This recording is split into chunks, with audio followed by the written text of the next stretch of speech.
Saya Raymond Harrison, seorang AI engineer dari Singapura, bukan alien ya. Dan Aku William Harrison, seorang project manager dari Australia. oke, kita sekarang masuk ke culture yang ada di Singapura ya, yang lumayan menarik ya. Kaget banget tuh, kalau di Singapura mau cari makanan yang lebih murah, kita datangnya bukan ke restoran-restoran, bukan di mall, tapi ada yang namanya hawker center. Hawker center ini kayak food court di pinggir jalan gitu ya. Dan kalau hawker center ini lagi penuh dan orang lagi nyari meja yang kosong, gimana cara mereka reserve the table? Gimana cara mereka booking table itu ya? Mereka taruh tisu banyaknya. Mereka taruh tisu, terus mereka tinggalin tempatnya. Jadi kalau orang lihat tisu ada di atas meja, artinya itu meja udah punya orang itu gitu. Aku nggak tahu tuh itu waktu pertama kali ke Singapura. Jadi pertama kali ke Singapura, aku cari meja di hawker center, aku ingat ya. Aku lihat ada tisu, aku bawa makanan kan. Aku belum cari meja, aku ambil makanan dulu. Aku lihat meja, oh ada tisu. Oke, aku taruh. Aku mikir kayak, oh baik juga Singapura ya. Di food court gini aja setiap meja dikasih tisu kali ya. Aku pakai tuh tisu. Aku nggak tahu itu tisu punya orang. Orangnya datang, orang yang punya meja itu datang. Liatin aku, ngambil tisu dia kabur ya. Awalnya aku nggak tahu apa. What's his problem gitu? Apparently yes, that's a culture in Singapore to use a tissue to reserve a table. Itu di Singapura kita sebutnya chop. So I chop the table, meaning aku taruh tisu di table ini, artinya tisu ini table ini punya aku. Terus bisa Jadi aja kalau kan? kalian kesini, Bisa aja kan tisunya kamu ambil terus kamu buang, pura-pura nggak tahu. mending jangan. Tapi kenapa orang yang datang dan ngambil tisu itu nggak gimana berantem sama aku? Karena kebanyakan orang dari Singapura juga lumayan reserve ya, kayak apa ya? Mereka jutek, tapi kalau mereka ngambek, mereka nggak langsung ngomong, jangan kayak gitu dong. Mereka diam aja gitu. Dan ini juga terjadi kepada satu culture shock lain yang aku alamin waktu aku naik eskalator. Coba naik eskalator aja ada culture-nya di Singapura. Sama di Australia juga ada. Nanti mungkin kita bisa bahas culture shock di Australia kamu ya. Boleh. Jadi kalau kita mau naik eskalator di Singapura itu, sisi kiri itu buat orang berdiri, sisi kanan itu buat orang jalan naik ke atas. Jadi kalau kita misalnya biasa kalau di Indo ya naik eskalator mah bebas. Kalau misalnya aku jalan sama temen duaannya sebelah-sebelahan aja gitu sambil naik kan. Kalau di Singapura kayak gitu orang ngambek. Nah, waktu itu aku sama temen aku ya berdiri sebelah-sebelahan naik eskalator. Aku berdiri di sisi kanan nih. Sisi kanan ini harus selalu kosong harusnya. Karena semua orang harus berdiri di sisi kiri biar sisi kanan kalau orang yang lagi buru-buru bisa naik langsung jalan naik ke atas.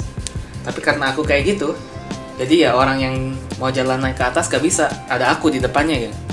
Aku kan nggak tahu apa-apa ya, dan karena mereka nggak ngomong excuse me atau apa gitu, mereka cuma berdiri belakang aku terus gitu. Jadi itu orang Singapura juga gitu ya, misalnya kalau kita berbuat apa yang mungkin kita nggak ngerti atau apa gitu, mereka tuh nggak gimana suka ngomong sama orang asing, jadi mereka mending diam aja. Atau kalau mungkin di Indo mungkin misi kak, aku mau lewat atau apa gitu kan bisa ngomong kayak gitu. Kalau di Singapura cuma gitu doang ya. Jadi awalnya aku juga nggak ngerti itu. Jadi hal-hal kecil kayak gini loh yang bikin aku ngerasa kok Singapura beda banget ya. Rasanya aku kayak di planet lain ya. Dan sekarang aku juga mau ngomongin perbedaan elit-elit di Singapura dan orang-orang biasa di Singapura. Aku merasakan ini secara first hand karena waktu aku pertama kali di Singapura kan aku masuk ke sekolah elit ya. Dimana sekolah elit ini semua orang ngomongnya dengan bahasa Inggris yang benar-benar rapi gitu, dengan grammar yang betul. Gak semua sih, tapi kebanyakan seperti itu.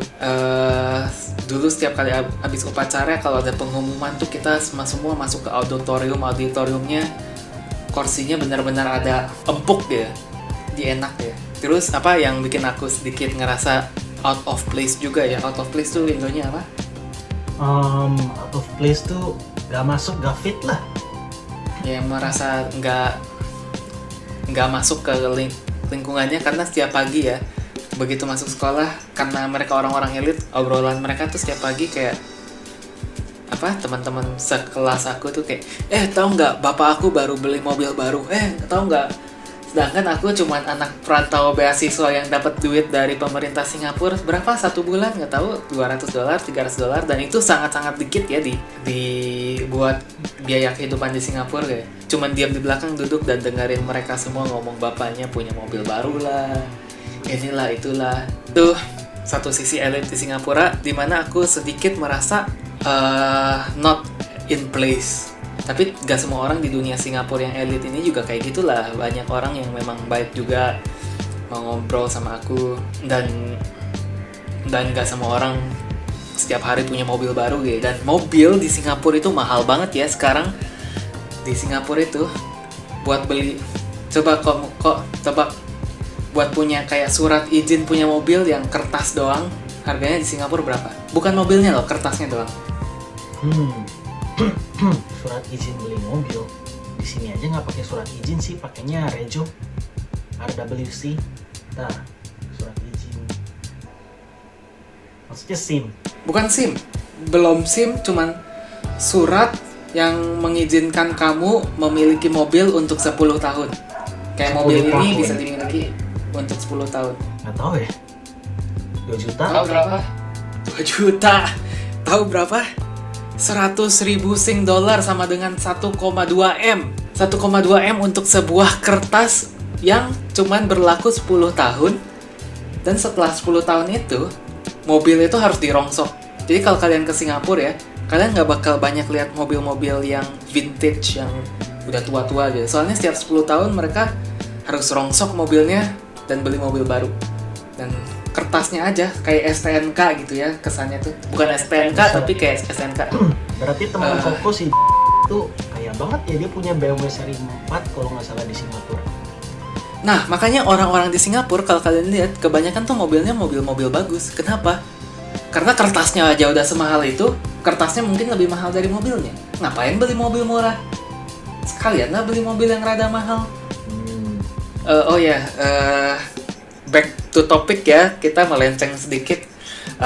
Jadi dari sekolah elit ini, di mana orang-orang yang seperti itu, dan sekolah ini sangat dipandang tinggi ya sama komunitas Singapura. Waktu SMA aku pindah ke neighborhood school, aku langsung beda banget ya. Semua orang tiba-tiba ngomongnya Singlish kayak walau bla bla. Pada saat itu waktu aku SMA, aku udah 2 tahun di Singapura. Waktu SMP, begitu masuk SMA, tiba-tiba pertama kalinya mendengar satu sekolah tuh ngomong Singlishnya Singlish gitu. Bukan Inggris yang benar-benar Inggris, tapi ya Singlish. Dan Singlishnya Singlish kasar. Jadi kalau bahasa kasarnya mungkin begitu masuk ke SMA, sorry ini ngomong kasar, tapi ini kasar bahasa Singlish ya. Mereka ngomong kayak kan mulai kayak gitu deh. Yang artinya haruskah dijelaskan? Kata itu F your mother, cow itu smelly, is vagina.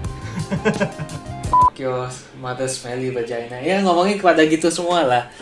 Gak semua sih, tapi ya mungkin itu bisa disensor atau mungkin di-cut juga boleh. Mending dicari aja di Google deh. Ya, yang penting dicari aja di Google. Dan di sini mulailah lelohnya keluar semua. Begitu aku waktu ingat kan di sekolah elit itu kalau ada pengumuman sekolah kita semua masuk ke auditorium yang sangat luxurious gitu ya. Sedangkan di sekolah neighborhood ini pengumuman kita duduk mana? Duduk di lantai. Tapi walaupun seperti itu, aku waktu SMA tuh lebih seneng. Soalnya menurut aku ini lebih kayak wah, I can fit in more gitu. Dimana waktu aku masuk SMP tuh semua orang udah punya grup-grup sendiri. Waktu aku SMA semua orang lebih open to make new friends gitu. Dan ini mungkin rasa Singapura yang sebenarnya gitu. Yang the middle class people memang seperti ini. Nggak se-reserved orang-orang yang kayak high class di waktu aku SMP. Dan kita juga mau ngomongin waktu pertama kali aku ke Singapura, cost of living ya. Cost of living, wah, tiap kali ngitung konversi SGD ke rupiah ya, aku mikir gila sekali makan 100.000 gitu. Dan itu makanan yang biasa-biasa aja gitu, bukan kemana-mana, tapi kayak gila sekali makan 100.000. Tapi ini mungkin nggak ada apa-apanya dibanding makanan di Australia ya. Hey, jangan skip dulu video ini. Percaya nggak kalian kalau aku bisa bikin kartu ini melayang ya? Kalau aku bisa, kalian harus janji subscribe ke channel-channel kami dan tonton video kami yang lainnya ya. Ayo kita lihat. Hey, melayang beneran ini. Sesuai janji.